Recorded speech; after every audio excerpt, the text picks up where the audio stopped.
今天我们拿到了新玩具，看35好紧哦，多不习惯啊。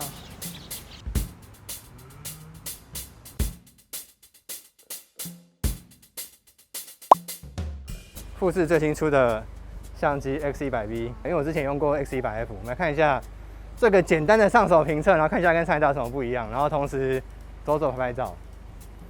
其实这边还蛮不错哎，蛮美的，拍一张好了。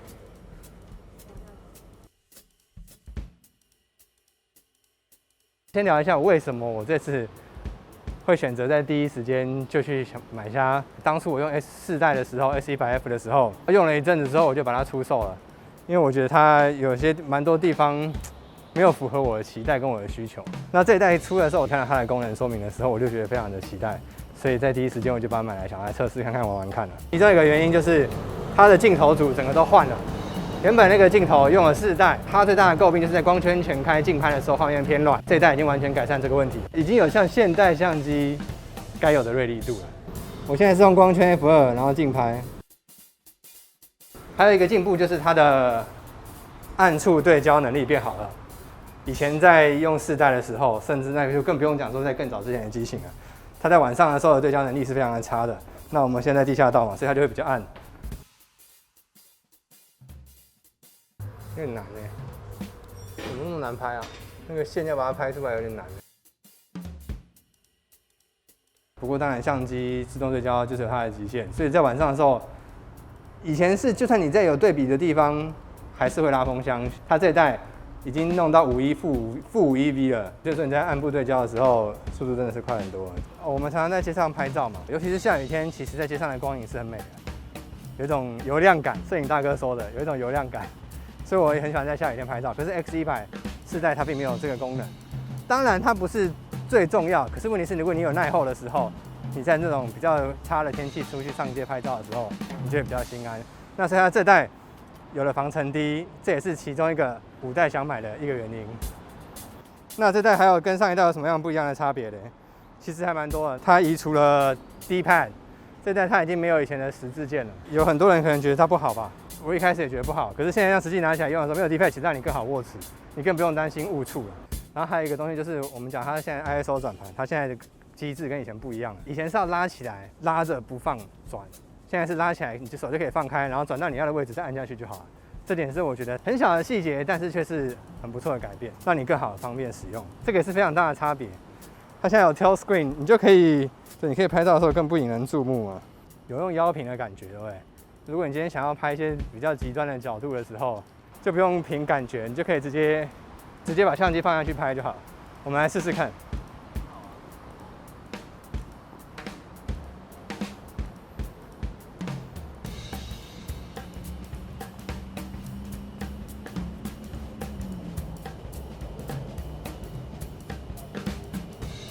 它的翻转屏设计的还蛮好的，很多相机做的翻转屏之后它就会凸一块，但是没有。你今天如果即使不想让它翻出来，它也是很平整的坐在里面，这点也是很不错的细节。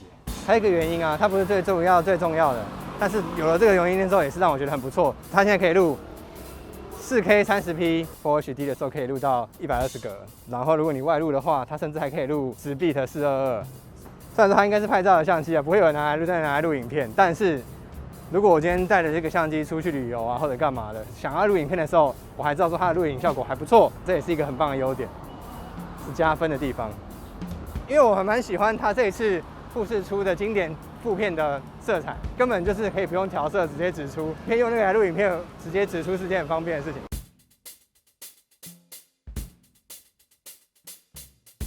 X100系列或者 X Pro 3系列，他们都有一个很吸引我的原因，那就是光学观景窗。富士专有的 Hybrid Viewfinder 混合式观景窗，但是我当初用了4代之后，我拿起来它的光学观景窗的部分，它大概只有92% 的应该叫做视野覆盖率吗？我不太确定这个名词对不对。所以每次我在看到那个框线，然后拍完照之后，我实际上看到的照片是比我当初看到的框还要再广一些的，造成我每次都大概距离我理想的构图差了1步。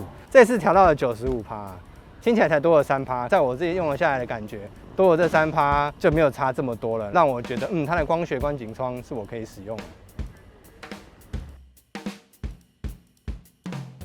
然后这代啊，面部追踪对焦也比上一代好很多，这已经是 S Pro 3的等级。还有像感光元件也是一样，上一代的感光元件是2400万画素，这代也是跟 S Pro 3一样的2600万。然后录影功能也跟 S Pro 3差不多，它就是一个 Mini S Pro 3，更精致的外形。还有几个不一样的改进，其中一个是它换了 OLED 的 LCD 跟 OLED 的 EVF， 画面上就更好，然后同时又更省电。我觉得它很不错的地方，它的优点是，虽然说做了这么多的改变，可是它的这个规格都是一样的。这个滤镜环，这个 size， 前1代、2代、3代、4代所有的配件都是通用的，你不用担心你的配件不能用了，继续可以无痛升级。对。我们再描述一下它的外观，其实它的外观还是跟上代有点不太一样，些许不同的。在官方规格上，我们可以看到它比前一代更厚了一点点，更宽了一点点，然后重量再更重了一点点，它真的都是只有一点点而已。然后呢，它的顶盖前几代都是铝合金，这一次是纯铝的顶盖，所以说它金属感更好，质感更好，然后同时它的造型有点不太一样，变得更加的利落了。刚刚讲了这么多，我为什么买它的原因，短短这几天用下来之后，它有符合我的期待，只不过它还是有一点点美中不足的地方。其中第一项就是它的防尘滴。虽然它这次有防尘滴，可是你必须要装它的转接环跟装它的滤镜，才能实现100%防尘滴的功能。变成说你买了相机之外，你还要再多支付一笔额外的开销。然后再来就是它的画面提升了，换了 OLED 屏幕更省电了，没有错。可是问题是呢，它还是一样是旧的那颗电池。拍照如果你全部都用光学光影超光，大概有420张吧，其实是蛮够用的啦。但是如果今天我想要录影的时候，这颗电池真的就非常不行了。新的 XT4就有更好的新的电池，容量加倍的，那所以说这个就是稍微美中不足，就是它那个电池还是旧的，跟 S Pro 3一样，它的盒内是没有附充电器的，你要充电就一定是只能透过 USB-C 这样充电，可能这样子比较环保，他们也比较节省成本啊。但是问题是我自己是觉得这样子是不好的啦，就是你总是要插着相机，让相机很烫，而且如果你今天有多颗电池的时候，你就还要一直这样轮流插，所以最好插这个座充。所以说如果你今天需要充电器时，你又要再额外多花一笔钱才能买它的充电器。还有一点就是，我想可能是为了沿用它这些前几代的配件。所以可能不得不做出来的牺牲，就是它虽然镜头组换了，但是它在相镜头里面的那个对焦马达，感觉起来还是跟前一代一样。镜头在移动的那个手感跟那个声音还是一样大声，然后那个手感也是一样没有那么的迅速。它这次的合焦精准率，就对焦速度、准确率提高了很多，可是它那个速度并系还是没有办法像那种高速镜头一样，就是啪啪啪啊，指哪打哪那么快，然后声音还是很大。我猜如果在录影的时候。可能会收到镜头那声音，就像前一代一样。然后再来还有一个我自己个人私心觉得，如果能有这个功能是会更好的地方，就是闪光灯还是要进到选单里面去开启。你即使设热键了，但还是按了热键，你还是得要再多一个选单的步骤才能开启。如果能做一个像以前传统底片机一样那种一键的，直接就按拨一下，一键个闪光灯开关的话，那我就觉得那就太棒了。在我们在街上拍。有的时候闪光灯的时候就可以迅速够快，通常需要闪光灯的时候都是想要捕捉那瞬间嘛，所以你如果有一键开关，那是更好。OK，Go，对不到焦嘞，对不到焦。哦，有了，因为没有眼睛就没有焦了，一没眼睛焦就跑掉。哦，对，因为前几天，不对，现在已经228过了。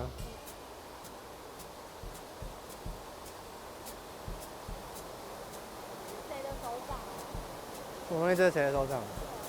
我不知道这是谁的手掌。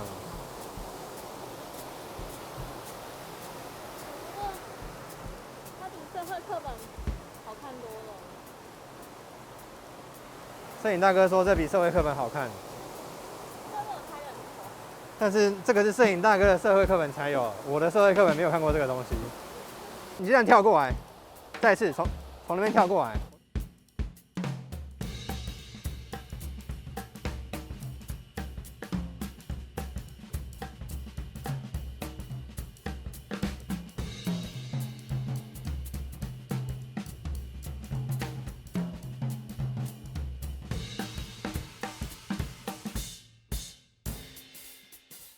好，今天就是我们 X100V 的快速上手体验。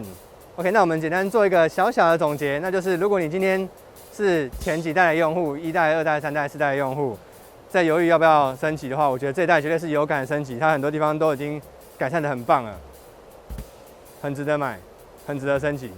如果你今天是一直对 X100很感兴趣，只是就觉得它有些地方就还是不够好，迟迟没有出手，迟迟没有下手，那我觉得这代真的是可以下手了。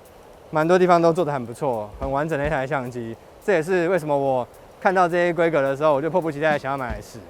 如果你今天也跟我们一样已经买了 S100V， 欢迎在底下留言告诉我们你看到的一些心得，或者我们有讲到想要跟我们讨论，都欢迎在底下留言。那如果你今天是还没有买，有问题想要问我们，也欢迎在底下留言告诉我们你有什么问题。今天就到这边喽，谢谢你们，希望你们喜欢我们的影片，follow我们的 Instagram， 持续关注我们，谢谢，拜拜。下次我们会找机会专门用这台录一集试试看好了。我们来试试看它的录影表现，示范给大家看看。